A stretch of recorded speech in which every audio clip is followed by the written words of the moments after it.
I never believed in second chances until she walked through that restaurant door. There I sat, ambushed by my own children, sweating through my only decent shirt while staring at a woman who looked just as terrified as I felt.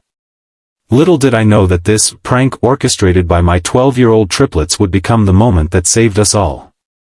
If you've ever felt like life has dealt you an impossible hand, stick around, because sometimes the most beautiful beginnings come disguised as awkward blind dates. If this story resonates with you, please consider hitting that like button and subscribing to the channel. Your support means everything, and there are many more real-life journeys I'm waiting to share with you all. The triplets had been plotting for weeks. I should have noticed the whispers, the sudden interest in my wardrobe, the way they'd fall suspiciously silent whenever I entered a room. But between working overtime at the architectural firm and trying to keep our household from descending into complete chaos, I missed all the signs.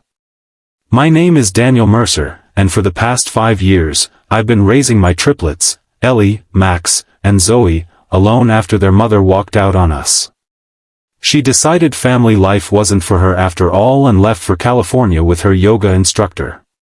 The divorce papers arrived 3 weeks later.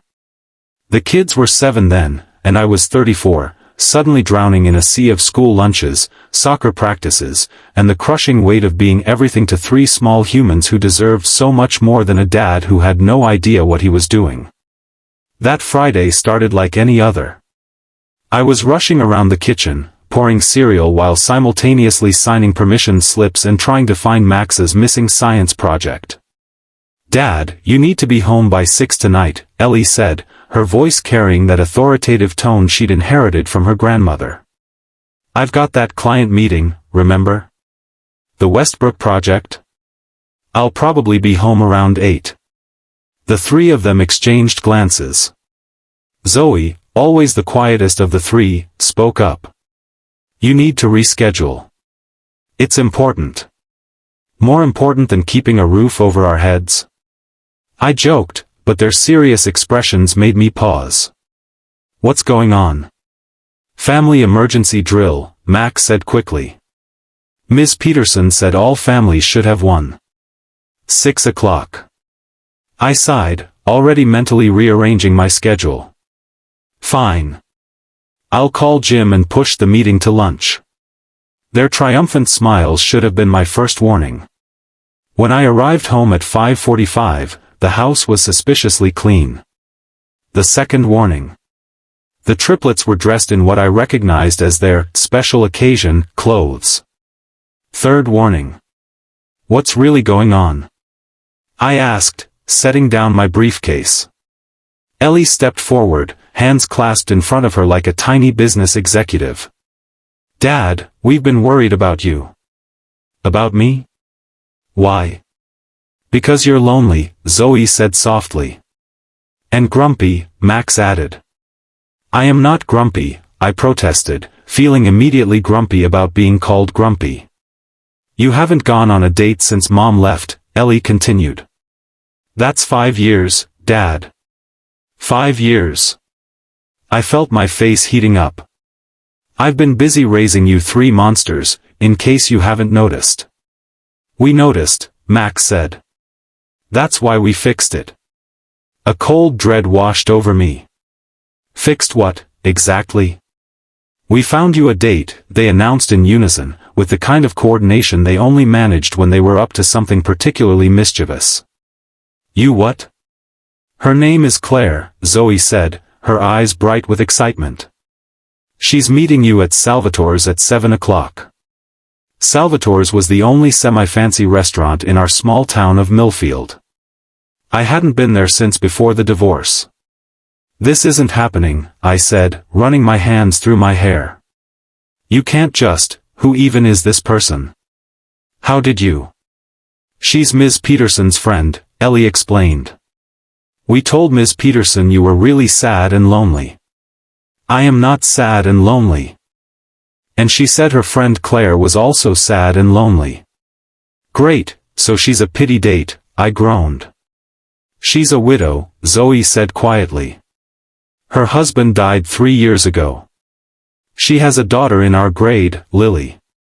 She's really nice." That stopped me cold. A widow. With a daughter. Someone who understood loss, who was also navigating single parenthood. For a brief moment, I felt a flicker of curiosity, quickly extinguished by panic. I can't go, I said firmly. I haven't dated in years. I don't even remember how. And I'm not dressed for Salvatore's. The triplets had anticipated this. Max disappeared into my bedroom and returned with my navy suit, freshly ironed, I noticed, and my good shoes, polished to a shine I didn't remember them ever having. Mrs. Gonzalez helped us with the ironing, Ellie explained, referring to our neighbor who often watched the kids when I worked late. And we used your credit card to book a babysitter, Max added proudly. You did what? Dad, Zoe said, taking my hand in her small one. Please go. We just want you to be happy. And that's how, 30 minutes later, I found myself sitting at a corner table at Salvatore's, tugging at my collar and checking my watch every 30 seconds. I'd texted Mrs. Gonzalez, who confirmed she was indeed at our house with the kids, and that yes, she had been in on this scheme all along. They're worried about you, Daniel, she'd texted. Give it a chance. What's the worst that could happen? The worst that could happen was currently playing out in my mind, an awkward evening with a stranger, pity in her eyes, the humiliation of being set up by my own children, the inevitable explanation that I wasn't ready to date, may never be ready to date. The bell above the restaurant door chimed, and I looked up. She wasn't what I expected. I'm not sure what I had expected, someone matronly, perhaps, or visibly damaged by grief. But Claire Peterson, no relation to the kid's teacher, she would later explain, was neither. She was about my age, with shoulder-length auburn hair and eyes that seemed to take in everything at once. She wore a simple blue dress and looked exactly as uncomfortable as I felt. Our eyes met across the restaurant, and I saw the moment of recognition in hers, the same trapped, deer-in-headlights panic I was experiencing. I stood awkwardly, nearly knocking over my water glass. Claire? I asked as she approached. She nodded, a nervous smile playing at her lips. And you must be Daniel, the victim of the elementary school matchmaking ring. I laughed despite myself. I see you were also ambushed. Completely, she said, sitting down across from me. My daughter and her teacher staged what I thought was a parent-teacher conference, only to inform me I had a dinner reservation with a really nice dad who builds things. I'm an architect, I clarified. And apparently really sad and lonely, according to my children. Ah, she nodded solemnly. I'm working too much and need to remember how to have fun. Direct quote from my 11-year-old. There was something disarming about her directness, the way she acknowledged the absurdity of our situation. The initial tension began to dissolve. So, I said, unfolding my napkin, should we make the best of this kidnapping? She smiled, and it reached her eyes this time. I think we should. I haven't been to Salvatore's in years. Me neither, I admitted. Not since before the divorce. A flicker of understanding crossed her face. My husband and I used to come here for anniversaries. There it was, the ghost at the table. But instead of creating awkwardness, her simple acknowledgement made the air between us clearer somehow.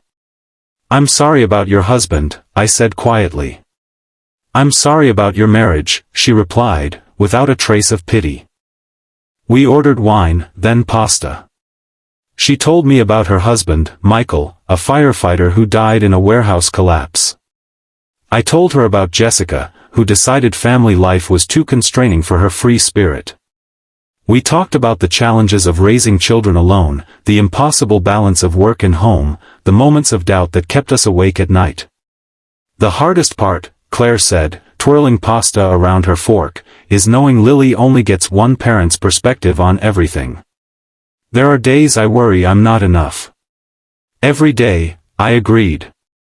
The triplets are so different from each other. Ellie needs emotional support, Max needs physical activity, and Zoe needs quiet understanding. Some days I feel like I'm failing all three simultaneously. But you show up, she said. That's what matters most. You too, I replied, and meant it. By dessert, we were laughing about the ridiculous situation single parenthood had thrown at us, like the time I had to fashion an emergency bra for Ellie out of sports bandages before her choir concert, or when Claire had to YouTube how to fix a toilet at midnight because Lily had flushed an entire Barbie dream house down it piece by piece. Why would she do that? I asked, wiping tears of laughter from my eyes. Apparently, Barbie was moving to a better neighborhood, the sewers, Claire explained, her shoulders shaking with mirth. When the check came, we both reached for it. Please, I said. My children used my credit card without permission to book a babysitter. The least I can do is pay for the date they forced me to go on. Counteroffer, she said. We split it, and neither of us tells the children what a good time we had. Let them sweat a little. I grinned. Deal. We walked to the parking lot together, the night air cool against my face.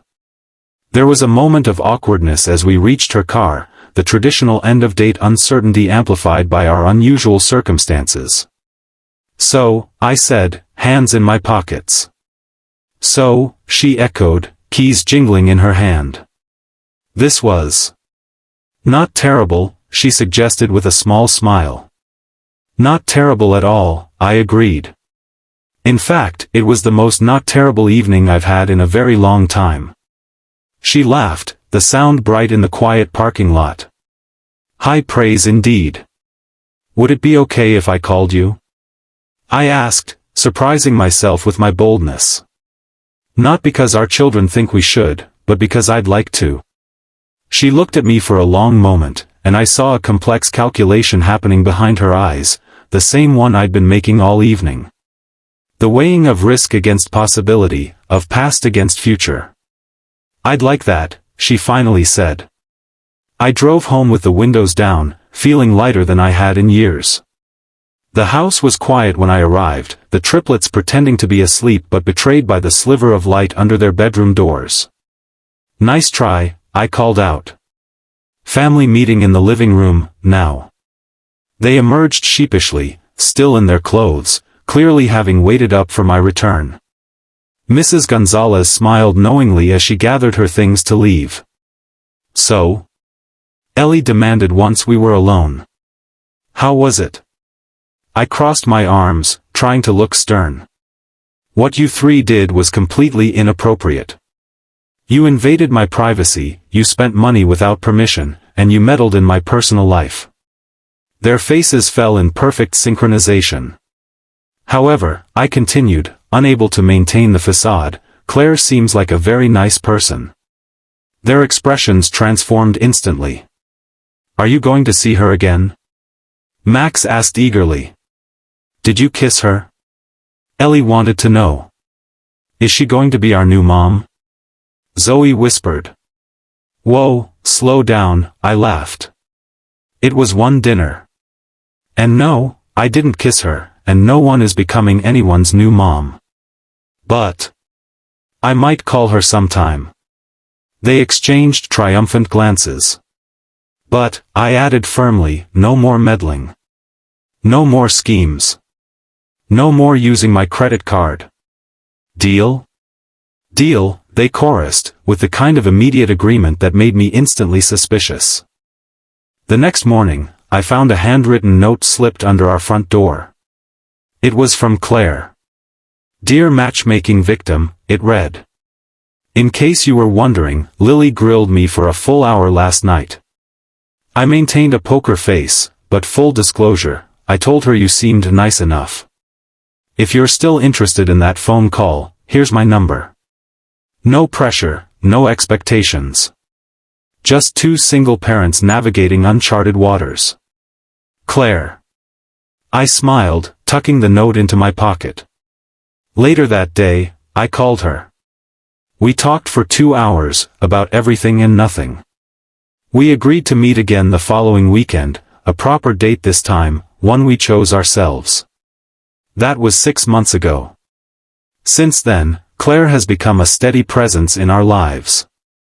We take things slowly, both of us carrying our own histories, both of us protective of our children's hearts as well as our own. We've had movie nights with all 5 kids piled on my living room floor. We've had difficult conversations about grief and abandonment, about fears and hopes. We've had disagreements and reconciliations. Last week, as we sat on my back porch watching the kids play an elaborate game of their own invention in the yard, Claire's hand found mine in the gathering dusk. "Thank you," she said quietly. "For what?" "For being ambushed by your children," she smiled. "For showing up at Salvatore's that night. For being brave enough to call me afterward." I squeezed her hand.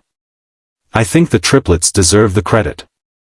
They saw something I couldn't see, that I was ready, even if I didn't know it." "Kids are smarter than we give them credit for," she agreed. "Lily told me yesterday that she likes how I laugh more now." The sound of children's laughter floated across the yard. The triplets had folded Lily and her best friend Hannah into their tight-knit circle with surprising ease. Watching them, I felt a sense of possibility I hadn't allowed myself to feel in years. "I don't know what happens next," I admitted. "This is all new territory for me." Claire leaned her head against my shoulder. "Me too. But I'm not scared anymore." And neither was I, whatever came next, whether Claire and I built something lasting together or simply remained in each other's lives as friends, I knew that something fundamental had shifted. The triplets' joke date had cracked open a door I'd kept firmly shut, letting light stream into places that had been dark for too long. Sometimes the most profound changes come from the most unexpected sources. Sometimes your children know what you need before you do. And sometimes, just sometimes, a blind date at Salvatore's can be the beginning of a whole new chapter. As the sun set over our blended, chaotic, beautiful gathering, I silently thanked my meddling children for their misguided but ultimately perfect intervention. They hadn't just found me a date, they'd reminded me that life goes on, that hearts can heal, and that family can be both what you're given and what you choose to build. If you've stayed with me through this story, thank you. Sometimes sharing our journeys helps others find courage for their own. If this resonated with you in any way, please consider subscribing to hear more stories of unexpected beginnings and second chances. Life rarely goes as planned, but sometimes its detours lead us exactly where we need to be.